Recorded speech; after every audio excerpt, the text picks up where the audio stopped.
All right, let's dive right in. How could a single, seemingly simple event back in 1957 completely reshape the world as we know it? I mean, we're talking about a moment that kick-started a technological revolution, absolutely terrified a superpower, and, launched humanity into space. And believe it or not, it all started with just a sound. So I want you to just picture it for a second. It's October 1957. All around the globe, people are listening to their radios. And suddenly, their programs get interrupted by this strange, persistent signal. It was faint, kind of mechanical, and it felt like it was coming from the sky itself. I mean, it sounded completely alien, and in a way, it was. It was being broadcast from a place no man-made object had ever been before. And that, right there, is the huge question we're going to unpack in this explainer. Because that simple little beep, it wasn't just a signal. It was a shockwave that rippled across the entire planet. It was basically an announcement to the world that the Cold War had a brand new battlefield, and that the space age had, just like that, suddenly begun. So, how on earth did this happen? Okay, first up, let's talk about the beep itself. What was it?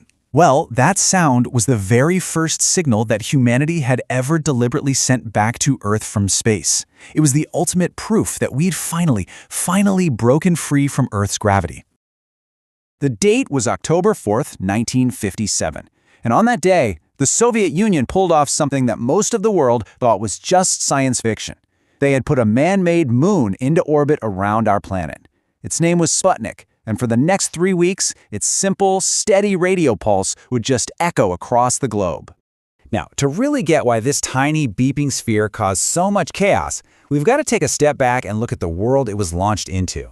See, this wasn't just some cool science experiment. Oh no, this was a major move on a global chessboard, played during one of the most nail-biting, tense periods in all of human history.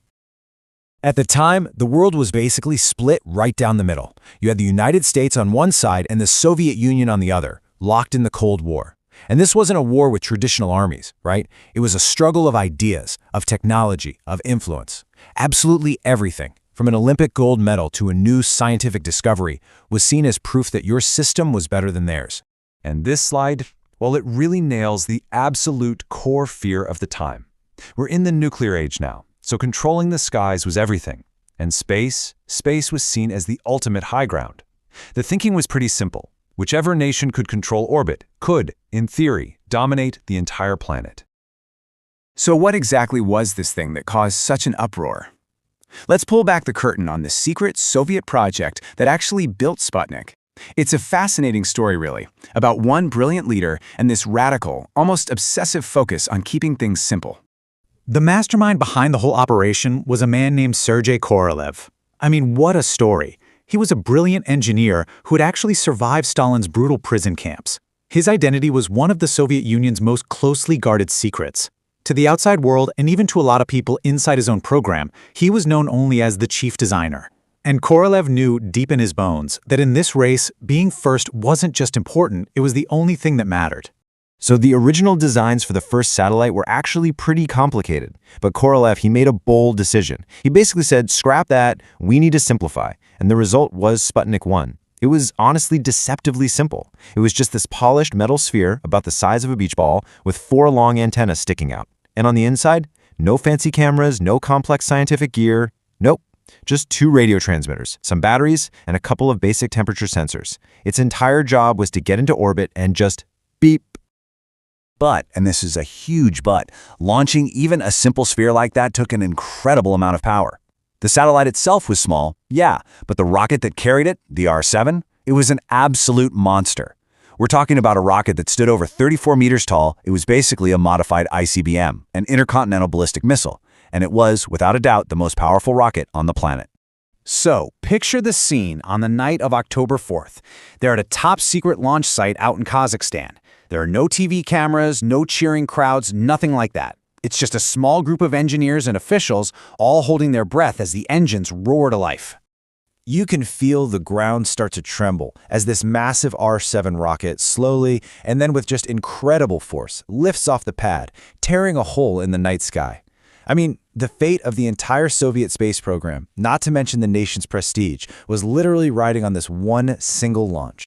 And just like that, it was gone. just a tiny speck of light that disappeared into the blackness. And now came the hardest part of the whole mission, the wait. Did it work? Is it actually in orbit? For what must have felt like an eternity, the control room was just dead silent. And then the call comes in. Tracking stations have picked it up. They can hear the signal, that unmistakable beep, beep, beep. Sputnik was alive. The space age had officially begun. So while the engineers in the Soviet Union are celebrating this incredible achievement, the rest of the world is reacting with this mix of awe and, especially in the US, just pure panic. That beep coming from space, in America, it didn't sound like a scientific victory. It sounded like a threat. This became known as the Sputnik crisis, and for the United States, it was an absolute strategic nightmare. The logic was simple, and it was terrifying. If the Soviets have a rocket powerful enough to put a satellite into orbit over your head, they have a rocket powerful enough to drop a nuclear warhead on your cities. Suddenly, those vast oceans that had always protected America, they felt completely useless. And what happened next was this incredible chain reaction. The public fear created enormous political pressure. Congress started holding all these investigations. The U.S. government started pouring insane amounts of money into science and math education. That's where the National Defense Education Act came from. And then, the biggest move of all. In 1958, a brand new agency was created with one primary mission: win the space race. That agency was NASA. Okay, so the panic and the politics, that's all history now. But the legacy of that little beeping sphere, that's something you and I interact with probably every single day. Let's connect the dots and see how that one event led to the technology that literally defines our world today. I mean, the progression is just stunning when you think about it. The shock of Sputnik is what directly created NASA. It's what unlocked the funding for the Apollo program.